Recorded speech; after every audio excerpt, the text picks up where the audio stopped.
Está regresando el autoritarismo, la historia que no queremos repetir. La historia se repite o simplemente cambia de forma. En los últimos años hemos visto algo inquietante. Líderes fuertes que prometen orden, discursos que hablan de enemigos internos, desconfianzas a la prensa, ataques a las instituciones, polarización extrema, y entonces surge la pregunta incómoda. ¿Estamos viendo el regreso del autoritarismo? Durante el siglo XX, el mundo vivió el ascenso de regímenes que transformaron naciones enteras, bajo la promesa de estabilidad y grandeza. Figuras como Benito Mussolini, Adolfo Hitler y Franco no llegaron al poder por accidente, llegaron en momentos de crisis. Y eso es lo que hace que la pregunta sea urgente hoy. ¿Qué es el autoritarismo? Antes de comparar pasado y presente, necesitamos claridad. El autoritarismo no siempre comienza con tanques en la calle, no siempre empieza con una censura abierta y total. A veces inicia con algo más sutil: concentración de poder, desprestigio de opositores, manipulación del miedo, debilitamiento institucional. Un régimen autoritario se caracteriza por reducir la división de poderes, limitar la libertad de prensa, controlar el discurso público, priorizar el liderazgo personal sobre las reglas democráticas. Y algo muy importante: muchos líderes autoritarios llegan al poder mediante mecanismos legales. No siempre toman el poder, lo ganan. El siglo XX. ¿Cómo llegaron al poder? Después de la Primera Guerra Mundial, Europa estaba devastada. Crisis económica, humillación nacional, desempleo masivo, desconfianza en la democracia liberal. Y en Italia, Mussolini prometió restaurar el orgullo nacional. En Alemania, Hitler capitalizó la crisis económica y posterior al Tratado de Versalles y la Gran Depresión. En España, Franco emergió tras una guerra civil profundamente polarizada. En los tres casos encontramos elementos comunes: crisis económica fuerte, polarización ideológica extrema y la narrativa de nosotros contra ellos. Promesa de orden frente al caos, construcción de un enemigo interno y algo clave: la población no necesariamente buscaba dictadura, buscaba estabilidad. El autoritarismo muchas veces se presenta como solución. Pero, ¿qué está pasando hoy en día en el presente?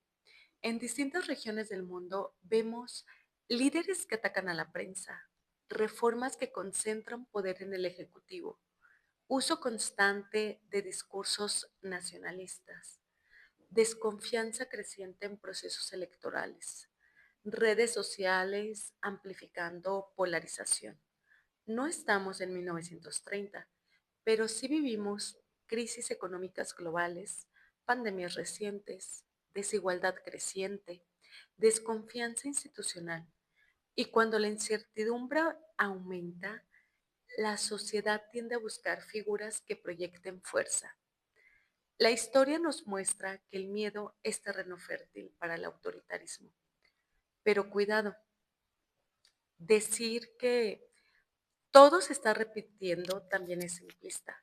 Hoy existen organismos internacionales, medios digitales independientes, sociedades civiles organizadas, mayor acceso a la información. Además, las democracias actuales tienen estructuras más complejas que en los años 30. No todo liderazgo fuerte es automáticamente autoritario. No toda crisis deriva en dictadura. El pensamiento crítico nos exige matices, y el patrón más peligroso es históricamente el momento más delicado. No es cuando el autoritarismo ya está consolidado, es cuando la sociedad empieza a normalizar pequeñas erosiones. Cuando se dice: es por seguridad, es temporal, es necesario, Los otros son el problema. El deterioro democrático suele ser gradual, no siempre es dramático. A veces simplemente es burocrático y ahí radica su peligro. La historia no se repite, pero advierte. La historia no funciona como un copia y pega, pero sí muestra patrones. Las crisis profundas generan ansiedad colectiva. La ansiedad busca soluciones simples. Las soluciones simples suelen concentrar poder. El autoritarismo no nace solo de líderes ambiciosos, nace de contextos vulnerables. Y la pregunta no es solo, ¿están regresando los dictadores? Sino, ¿están nuestras democracias lo suficientemente fuertes? El siglo XX nos dejó lecciones duras, millones de vidas afectadas por decisiones concentradas en pocas manos. Hoy no vivimos el mismo escenario, pero vivimos tiempos inciertos. Y cada generación enfrenta el mismo dilema. ¿Elegimos estabilidad a cualquier costo o defendemos instituciones aunque sean imperfectas? La historia no sirve para asustarnos, sirve para alertarnos. El autoritarismo no llega de la nada, se construye paso a paso y la pregunta final no es si la historia se está repitiendo, la pregunta es, ¿estamos prestando atención? Si te interesa entender la historia más allá de lo superficial y analizar el presente con contexto y pensamiento crítico, suscríbete a este canal. Ahora, quiero leerte a ti. ¿Tú crees que el autoritarismo está regresando?